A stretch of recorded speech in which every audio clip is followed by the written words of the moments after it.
एक बार की बात है, एक सुखी परिवार था। उस परिवार में 2 बेटियां थीं। उनका कोई भाई नहीं था।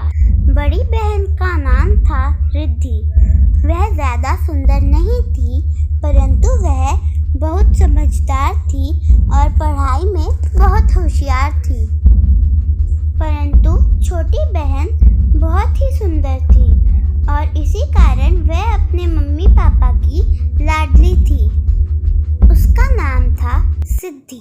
बड़ी बहन रिद्धि मन लगाकर पढ़ती थी तथा हमेशा कक्षा में प्रथम आती थी, परंतु सिद्धि रिद्धि के विपरीत थी। वह हमेशा सजने संवरने में लगी रहती थी।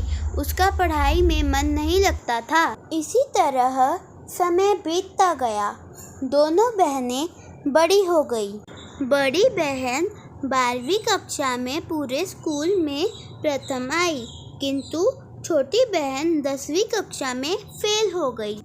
किंतु फेल होने के बाद भी उसमें कोई सुधार नहीं आया। एक दिन उनके माता पिता एक शादी समारोह में जा रहे थे, किंतु रास्ते में उनकी कार दूसरी कार से टकरा गई और दोनों की वहीं मृत्यु हो गई। वे दोनों बहुत अकेली पड़ गईं। इसीलिए गांव से उनकी दादी आकर उनके पास रहने लगी। बड़ी बहन रिद्धि इस दुर्घटना के बाद और भी गंभीर हो गई। वह पहले से भी ज़्यादा पढ़ने लगी। उसे शहर के बड़े कॉलेज में एडमिशन मिल गया, परंतु सिद्धि अभी भी नहीं सुधरी। 1 साल बाद उसकी दादी बहुत बीमार पड़ गई और उसका देहांत हो गया। घर में पैसे आने बंद हो गए। बड़ी बहन होने के नाते सारी जिम्मेदारी रिद्धि पर आ गई। कॉलेज जाना छोड़कर एक कंपनी में वह नौकरी करने लगी। फिर भी उसने अपनी पढ़ाई जारी रखी।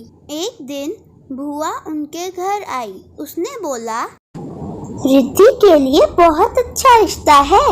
लड़का पढ़ा लिखा है तथा वे एक विदेशी कंपनी में काम करता है और तो और वे बिना दहेज के शादी करने के लिए भी तैयार हैं। रिद्धि ने चुपचाप शादी के लिए हाँ कर दी। रिद्धि की शादी साधारण तरीके से मंदिर में संपन्न हो गई। रिद्धि की शादी के बाद सिद्धि बहुत अकेली पड़ गई।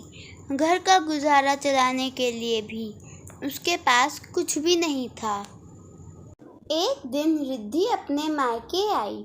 उससे सिद्धि की दशा देखी नहीं गई और वह उसे अपने साथ ससुराल ले आई और उसने उसे पहनने के लिए अच्छे कपड़े दिए और खाने के लिए अच्छा खाना।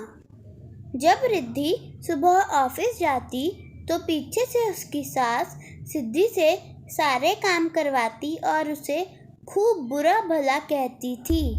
ए लड़की, जल्दी से बर्तन मांज, फिर मेरे लिए चाय बना के ला। काम की न काज की, दुश्मन अनाज की। को रोज रोज यह बात सुनकर बहुत बुरा लगता था। अब उसे पढ़ाई की कीमत समझ आने लगी थी। वह कहने लगी, यदि मैंने सजने संवरने पर ज़्यादा ध्यान ना देकर पढ़ाई में ज़्यादा ध्यान दिया होता तो आज मैं खुद कमाकर अपनी ज़िंदगी इज्जत के साथ जी रही होती। यह सोचते ही वह वापस अपने घर आई और मन लगाकर पढ़ाई करने लगी और घर का गुजारा करने के लिए पैसों की ज़रूरत थी, तो उसने छोटे छोटे बच्चों को ट्यूशन पढ़ाकर पैसे कमाए और खुद पत्राचार के माध्यम से वह पढ़ती थी। आज वो एक बहुत बड़े कॉलेज में प्रोफेसर है।